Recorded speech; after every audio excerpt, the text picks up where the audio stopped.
16, The Visitor. Imagine, if you can, what the rest of the evening was like. How they crouched by the fire, which blazed and leaped and made so much of itself in the little grate. How they removed the covers of the dishes and found rich, hot, savory soup, which was a meal in itself, and sandwiches and toast and muffins enough for both of them. The mug from the washstand was used as Becky's teacup, and the tea was so delicious that it was not necessary to pretend that there's anything else but tea. The tea was so delicious that it was not necessary to pretend that it was anything else but tea. They were warm and full-filled and happy, and it was just like Sarah that, having found her strange good fortune real, she should give herself up to the enjoyment of it to the utmost. She had lived such a life of imagination that she was quite equal to accepting any wonderful thing that happened, and almost to cease in a short time to find it bewildering. "I don't know anyone in the world who could have done it," she said. "But there has to be someone. And here we are, sitting by a fire, and it's true. And whoever it is, whoever they are, I have a friend, Becky. Someone is my friend." It cannot be denied that as they sat before the blazing fire and ate the nourishing, comfortable food, they felt a kind of rapturous awe, and looked into each other's eyes with something like doubt. "Do you think," Becky faltered once in a whisper, "do you think it could melt away, miss? Hadn't we better be quick?" And she hastily crammed her sandwich into her mouth. If it was only a dream, kitchen manners would be overlooked. "No, it won't melt away," said Sarah. "I'm eating this muffin, and I can taste it. You never really eat things in dreams. You only think you are going to eat them. Besides, I keep giving myself pinches, and I touched a hot piece of coal just now on purpose." The sleepy comfort which at length almost overpowered them was a heavenly thing. It was the drowsiness of happy, well-fed childhood, and they sat in the fire-glow and luxuriated in it until Sarah found herself turning toward to look at her transformed bed. There were blankets enough to share with Becky. The narrow couch the narrow couch on the next attic was more comfortable than The narrow couch in the next attic was more comfortable that night than its occupant had ever dreamed that it could be. As she went out of the room, Becky turned upon the threshold and looked about her with devouring eyes. "If it ain't here in the morning, miss," she said, "it's been here tonight anyways, and I shan't ever forget it." And she looked at each particular thing as if to commit it to memory. The fire was there, pointing with her finger, and the table was before it, and the lamp was right there, and the light looked rosy red, and there was a satin cover on your bed, and a warm rug on the floor, and everything looked beautiful, and—" she paused a second and laid her hand on her stomach tenderly, "and there was soup, and sandwiches, and muffins. There was." And with this conviction, a reality at least, she went away. Through the mysterious agency which works in schools and among servants, it was quite well known in the morning that Sarah Crewe was in horrible disgrace, that Ermengarde was under punishment, and that Becky would have been packed out of the house before breakfast, but that a scullery maid could not be dispensed with at once. The servants knew that she was allowed to stay because Miss Minchin could not easily find another creature, helpless and humble enough to work like a burdened slave for so few shillings a week. The elder girls in the schoolroom knew that if Miss Minchin did not send Sarah away, it was for practical reasons of her own. "She was growing so fast and learning such a lot somehow," said Jessie to Lavinia, "that she will be giving classes soon, and Miss Minchin knows she will have to work for nothing. It was rather nasty of you, Lavvy, to tell about her having fun in the garret. How did you find out? I got a lot out of Lottie. She's such a baby, she didn't know she was telling me. There was nothing nasty in it at all, in speaking to Miss Minchin. Felt it my duty. Priggishly. She was being deceitful. And it's ridiculous that she should look so grand and be made so much of in her rags and tatters. Well, what were they doing when Miss Minchin caught them? Pretending some silly thing.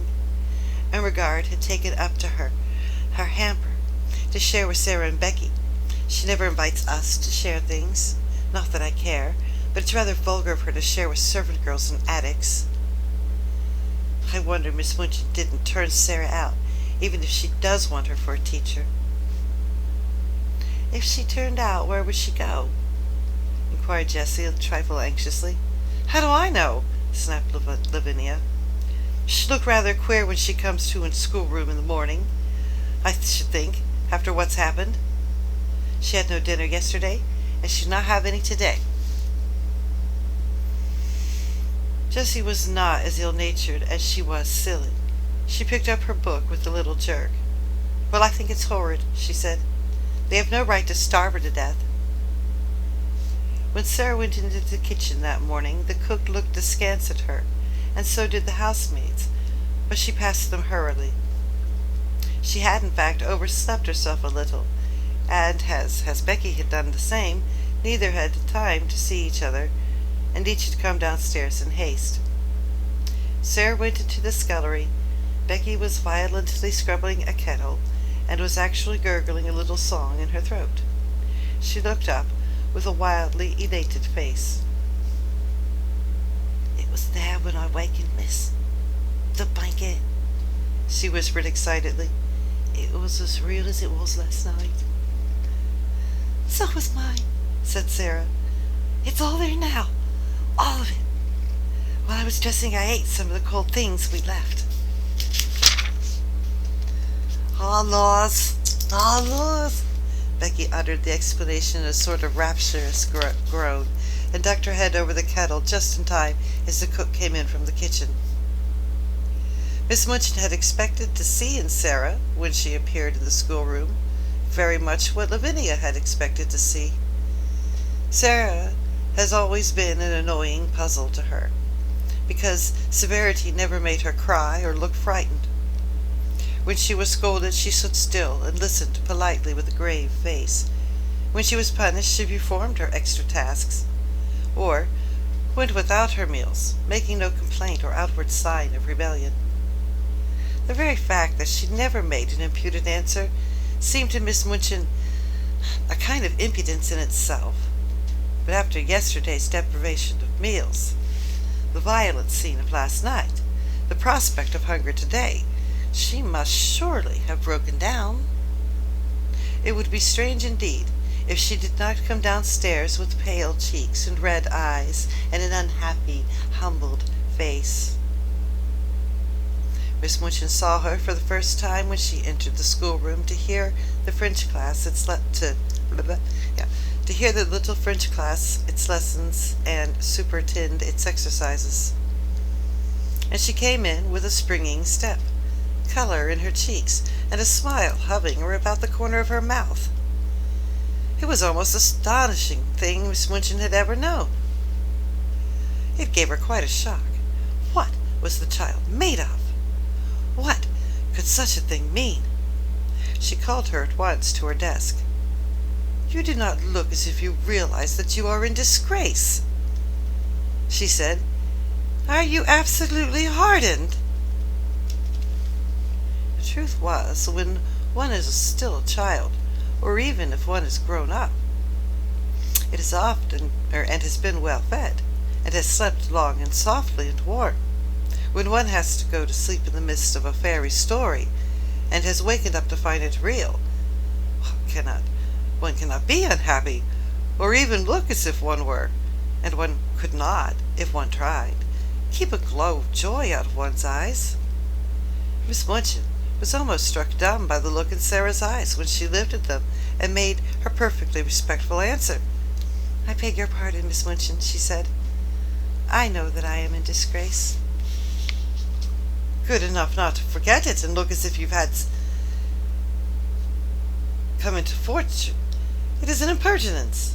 And remember, you are to have no food today." "Yes, Miss Minchin," Sarah answered, but as she turned away, her heart leaped at the memory of what yesterday had been. If the magic had not saved me just in time, she thought, how horrible it would have been. "She can't be very hungry," whispered Lavinia. "Just look at her. Perhaps she's pretending she had a good breakfast," with a spiteful laugh. "She's different from other people," said Jessie, watching Sarah with her class. "Sometimes I'm a bit frightened of her." "Ridiculous thing!" ejected Lavinia. All through the day, the light was in Sarah's face and the color in her cheek, and the servants cast puzzled glances at her and whispered to each other, and Miss Amelia's blue eyes bore an expression of bewilderment. What such an audacious look of well-being under August's displeasure could mean she could not understand. It was, however, just like Sarah's singular, obstinate way.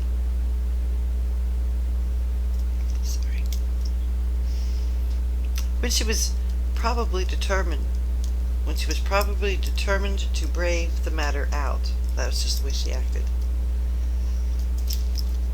One thing Sarah had resolved upon as she thought things over. The wonders which had happened must be kept a secret, if such a thing were possible. If Miss Minchin should choose to mount the attic again, of course all would be discovered. But it did not seem likely that she would do so for some time at least, unless she was led by suspicion. Ermengarde and Lottie would be watched with such strictness that they would not dare steal out of their beds again. Ermengarde could be told the story and trusted to keep it secret. If Lottie made any discoveries, she could be bound to secrecy also. Perhaps the magic itself would help hide its own marvels. But whatever happens, Sarah kept saying to herself all day, whatever happens, somewhere in the world there is a heavenly kind person who is my friend. My friend. If I never know who it is.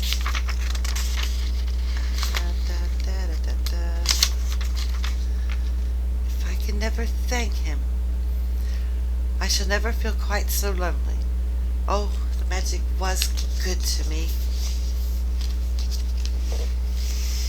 If it were possible for the weather to be worse than it had been the day before, it was worse today. Wetter, muddier, colder. There were more errands to be done. The cook was more irritable, and knowing that Sarah was in disgrace, she was more savage. But what does anything matter when one's magic had just proved itself one's friend? Sarah's supper of the night before had given her strength, and she knew that she could keep well and warmly, and, even though she had naturally begun to be hungry again before evening, she felt that she could bear it until breakfast time on the following day, when her meals would surely be given her again. It was quite late when she was at last allowed to go upstairs. She'd been told to go into the schoolroom and study until 10 o'clock, and she became interested in her work and remained over her books later. When she marched up the flight of stairs and stood before the attic door, it must be confessed that her heart beat rather fast. Of course, it might have all been taken away, she whispered, trying to be brave. It might only have been lent to me for just one awful night. Awful as meaning, back in the day, wonderful, not terrible. But it was lent to me. I had had it. It was real. She pushed the door open and went in. Once inside, she gasped slightly, shut the door, and stood with her back against it, looking from side to side. Magic had been there again. It actually had, and it had done even more than before. The fire was blazing in a lovely leaping flames, more merrily than ever. A number of new things had been brought into the attic, which so alerted the look of it that had so altered the look of it that if she had not been past doubting, she would have rubbed her eyes. Upon the table, the low table, another supper stood, this time with cups and plates for Becky as well as for herself. A piece of bright, heavy, strange embroidery covered the battered mantel, and on it some ornaments had been placed. All the bare, ugly things which could be covered with draperies had been concealed, and made to look quite pretty. Some odd materials of rich colors had been fashioned against the wall with fine, sharp tacks, so sharp that if they could be pressed into the wood and plaster without hammering.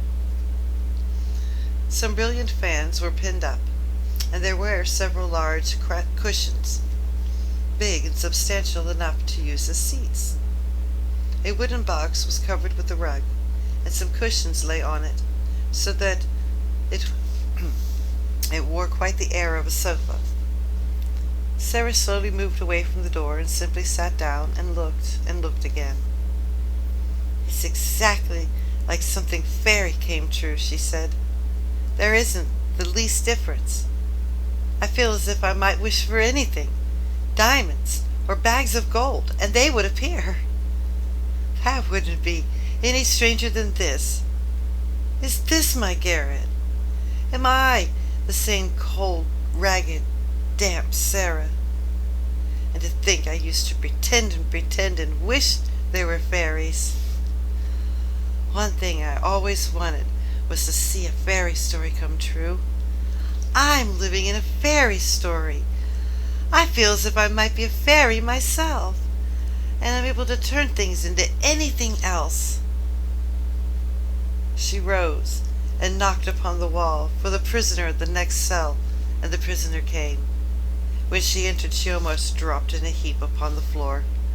For a few seconds she quite lost her breath. "Oh, laws!" she gasped. "Oh, laws, miss!"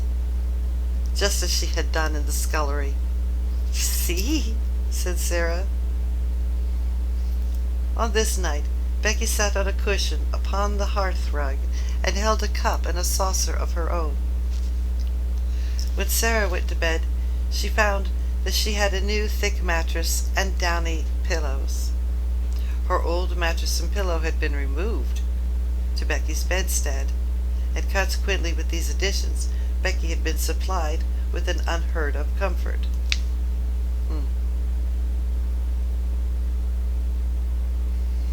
"Where does it all come from?" Becky broke forth once. "Laws, who does it, miss?" "Don't let us even ask," said Sarah. "If it were not that I want to say, 'Oh, thank you,' I would rather not know. It makes it more beautiful."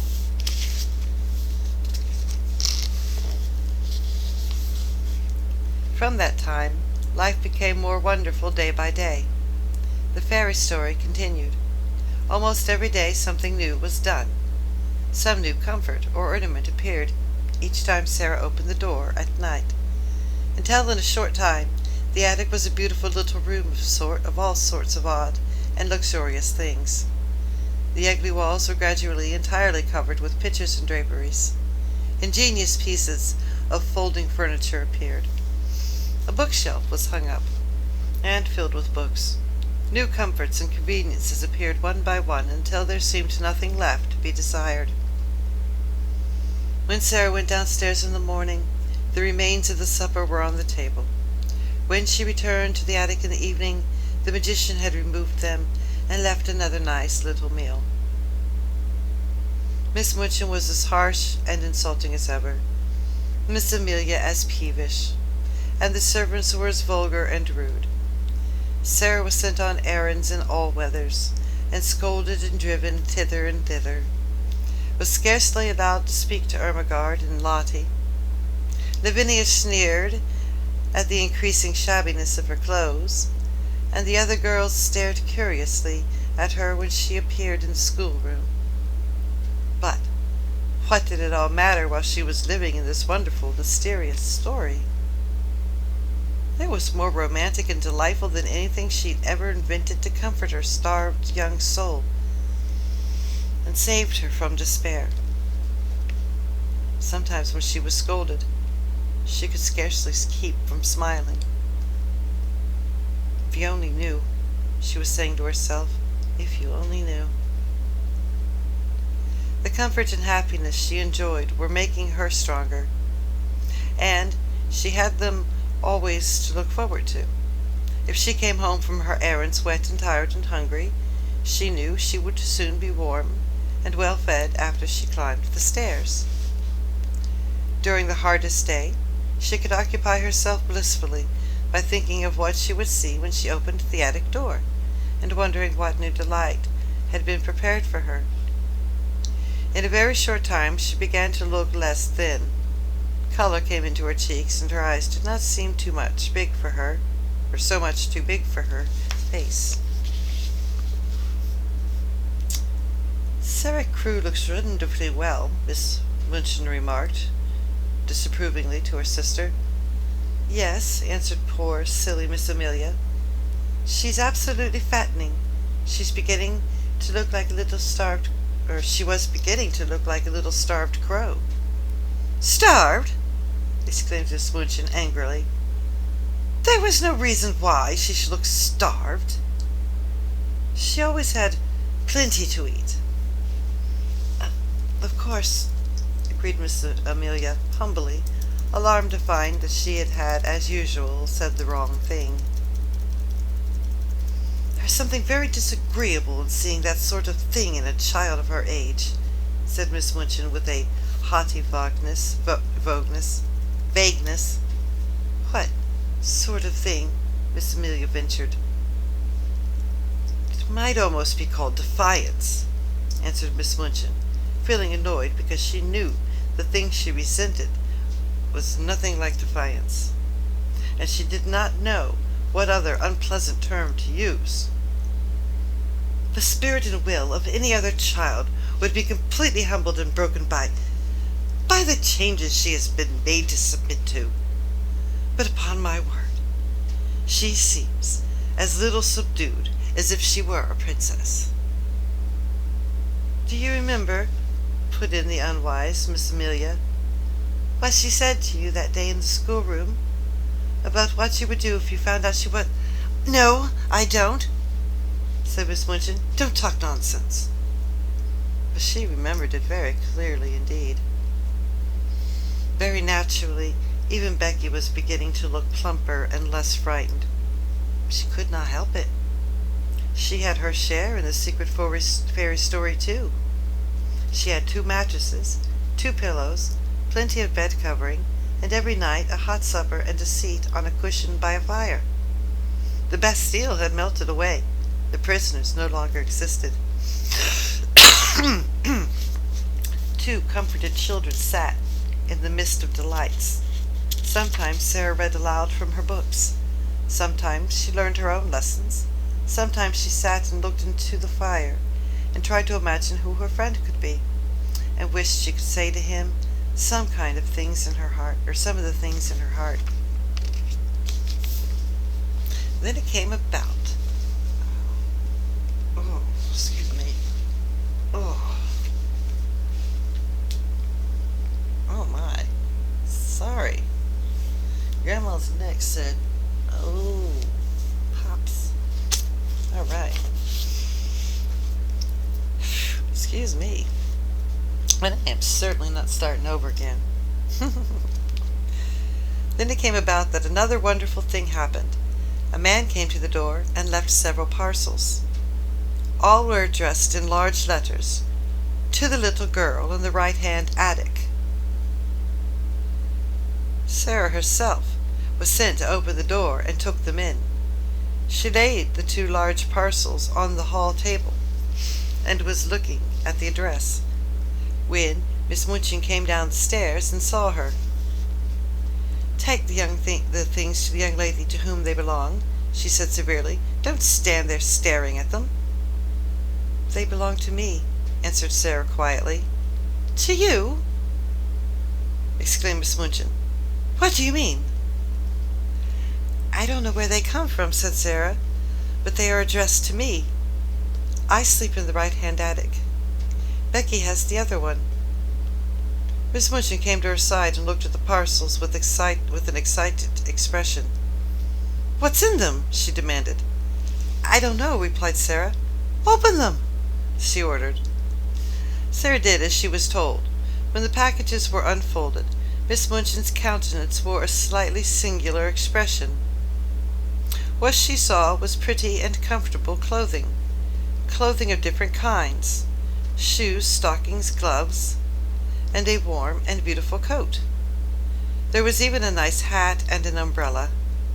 They were all good and expensive things, and on the pocket of the coat was pinned a paper, upon which were written these words: To be worn every day, will be replaced by others when necessary.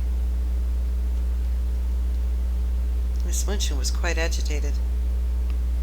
This was an incident which suggested strange things to her sordid mind. Could it be that she had made a mistake, after all, and that the neglected child had some powerful, though eccentric friend in the background?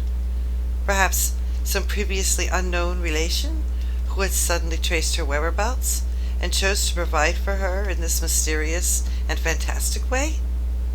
Relations were sometimes very odd, particularly rich old bachelor uncles who did not care for having children near them. A man of that sort might prefer to overlook his young relation's welfare at a distance. Such a person, however, would be sure to be crotchety and hot-tempered enough to be easily offended. It would not have been very pleasant if there was such a one, and he should learn all the truth about the thin, shabby clothes, the scant food, and the hard work. She felt very queer indeed, and very uncertain, and she gave a side glance at Sarah.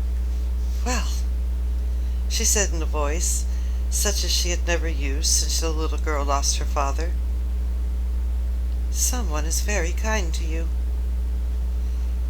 As the things have been sent, and you are to have new ones when they're worn out, you may as well go and put them on and look respectable.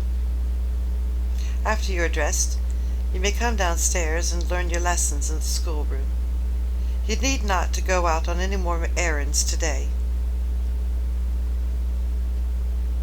About half an hour afterward, when the schoolroom door had opened and Sarah walked in, the entire seminary was struck dumb with amazement. My word! Ejaculated Jessie, jogging Lavinia's elbow. Look at the Princess Sarah! Everybody was looking, and when Lavinia looked, she turned quite red. It was the Princess Sarah indeed, at least since the days when she had been a princess. Sarah had never looked as she did now. She did not even seem the Sarah they had seen come down the back stairs a few hours ago. She was dressed in a kind of frock. Lavinia had been used to envying her the possession of. It was deep and warm in color and beautifully made. Her slender feet looked as if they had done. Her slender feet looked as they had done when Jessie had admired them, and the hair, whose heavy locks had made her look rather like a Shetland pony when they fell loose about her small, odd face, was tied back with a ribbon. Perhaps someone has left her a fortune, Jessie whispered. I always thought something would happen to her. She is so queer.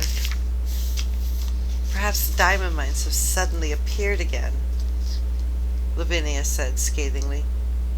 Don't please her by staring at her in that way, you silly thing. Sarah, broke in Miss Minchin's deep voice, come and sit here.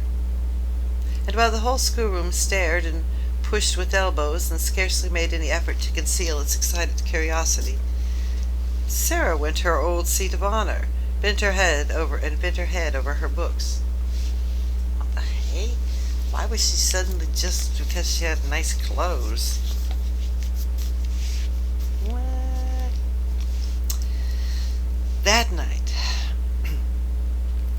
she went to her room, after she and Becky had eaten their supper, she sat and looked at the fire seriously for a long time. "Are you making something up in your head, miss?" Becky inquired with a respectful softness. When Sarah sat in silence and looked into the coals with dreaming eyes, it generally meant that she was making a new story. But this time she was not, and she shook her head. "No," she answered. "I'm wondering what I ought to do." Becky stared, still respectfully. She was filled with something approaching reverence for everything Sarah did and said. "I can't help thinking about my friend," Sarah exclaimed. "If he wants to keep himself a secret, it would be rude to try and find out who he is. But I do so want him to know how thankful I am to him, and how happy he has made me. Anyone who is kind wants to know when people have been made happy. They care for that more than being thanked. I do wish." She stopped short.